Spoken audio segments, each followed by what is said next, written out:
Kapagkabit na tayo ng poste. Malalim dito mga boss, oh. Ano ating poste. Ayan. Buhusan muna natin ng graba bago mabuhusan natin ng semento. Tapos ito, babakbakin natin to. Bakbak natin kapila. Kung may bakal tayo mahuhugot, mas maganda. Para itatap natin yung bakal niyan diretso dito. At matibay. At pagdating ng panahon, hindi siya lumaki ang siwang. Then yung sa tubo naman mga boss, na para sa steel matting natin, ayan. Pinalalagyan natin ng paa ng 12mm ang ginamit natin. Ayan. Yan, binuo na, oh. Lalagyan na lang nila ng patungan yan para hindi pa yuko-yuko ba. O, diba?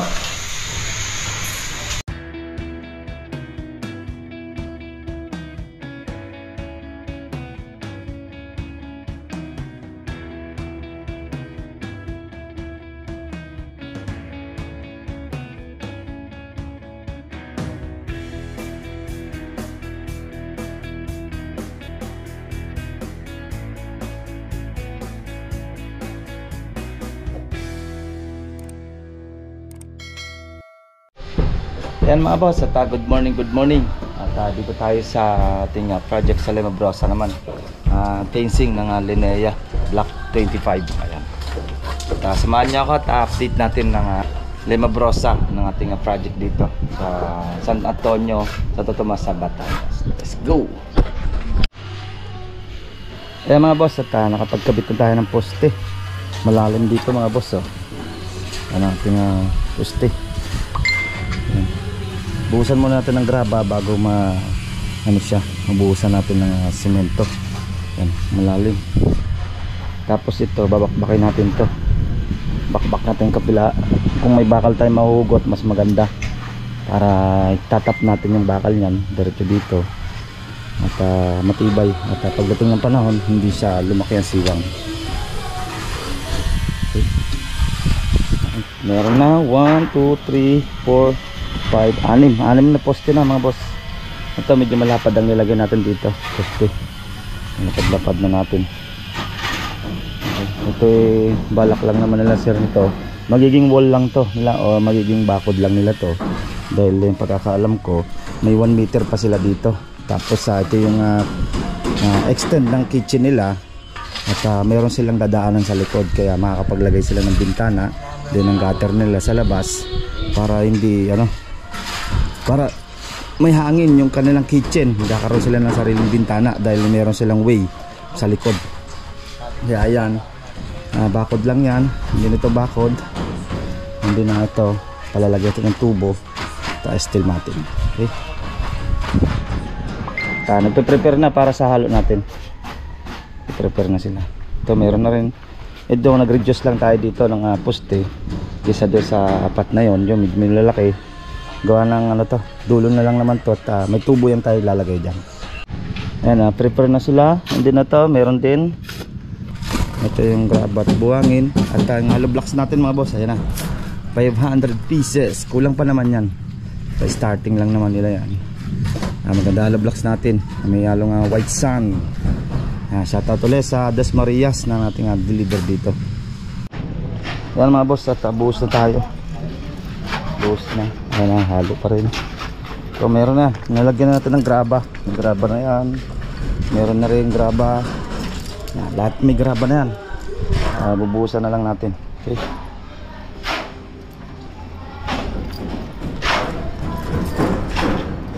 halo na. Then yung sa tubo naman mga boss, na para sa steel matting natin, ayan, pinalalagyan natin ng paa ng 12mm ang ginamit natin. Ayan. Pinutol lang natin ng dalawa, or pinutol lang natin sa 10 feet bawat isang tubo para dito sa steel matting natin mga boss. Lalagyan natin ng para matibay. Buhusan mo natin ng simento at may pagkakapitan ng ating pinatupuan ng tubo ng ating pagkakabitan ng steel matting.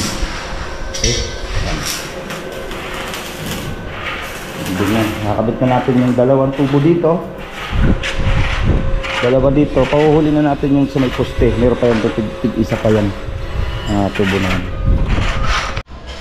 Ayan mga boss, pinapabricate natin sila ng mga poste natin pambakal sa pamparilya. Dahil kahapon, halos maghapon din nakagawa sila sa labas. Gagawa ng maghapon ng ulan natin, araw ng Merkules.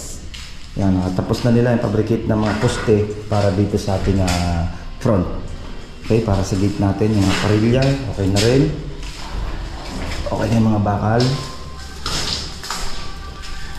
Okay. Yan, at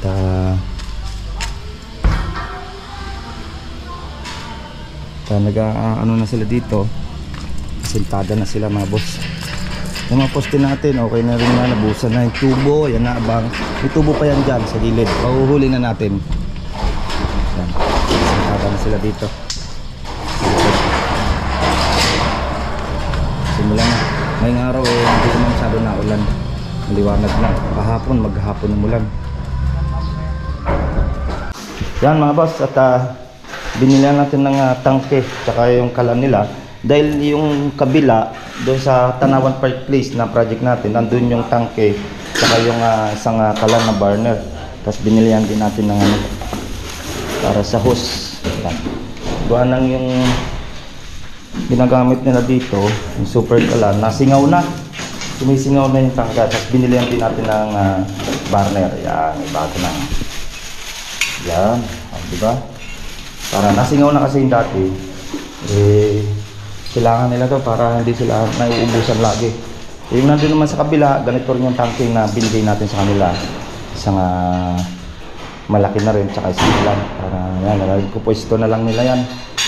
Para itong isa, pang reserva na lang nila. Pag nabusan, mayroon pang reserva. Okay. Parang gandang lutuan. At tubig, sana dumating ang tubig natin ngayon dahil naubusan sila ng tubig. Naubos yung ating drum. Nag-deliver daw kanina, hindi nakaabot dito. Sana makadeliver ngayon. Oh, ganda ng panahon mga boss. Oh. Kahapon, maghapon umulan, hindi sila nakagawa sa labas. Kaya nakapag-asintada sila, mga kapiraso lang. Kapaganda ng luto nila dito. Yan, binuo na. Oh. Lalagyan na lang nila ng patungan yan para hindi pa yuko-yuko ba. Igdadan mo. Okay. Okay na. Bukas doon. Diba?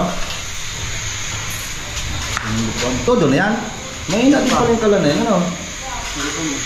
Baka di ang pinipit dyan. Hindi, wala nyo dyan.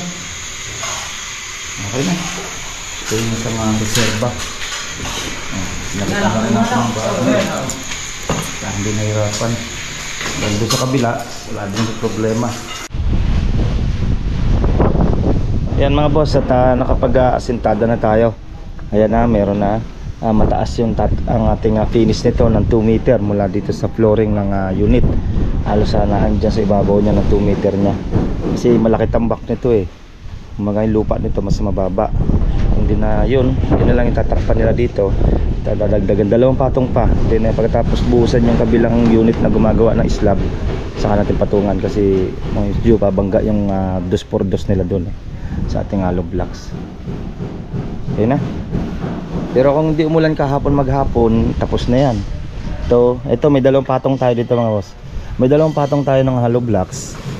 Then pag-uupuan natin ng ano yan, ng steel matting na gusto ng ating client. Yan, pero meron pa tayong lalagay sa ilalim na 1x1 para sa pagkakabitan ng steel matting, at may 1x1 pa tayong patayo, at may tubo pa tayo sa taas. Okay, meron pa yan. Hindi na, habang ito patapos na nila nito, hindi na kabilang na yon, matakpan na yon, pahuhukay na natin yung sa harapan ng mga pamposte natin. Ayan mga boss, yan ang ating update dito sa ating project sa Limabros sa San Antonio, Santo Tomas sa Batangas na block 25.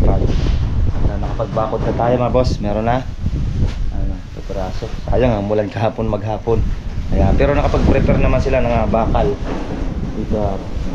Tapos na nila yung parilya at bakal, ihuhulog na lang doon. Bukay na lang natin yan mga boss, yung sa harapan. Tatabi na lang natin yung tinambak nating mga grab at buwangin doon. Papasok natin sa loob para mahukay na natin yun.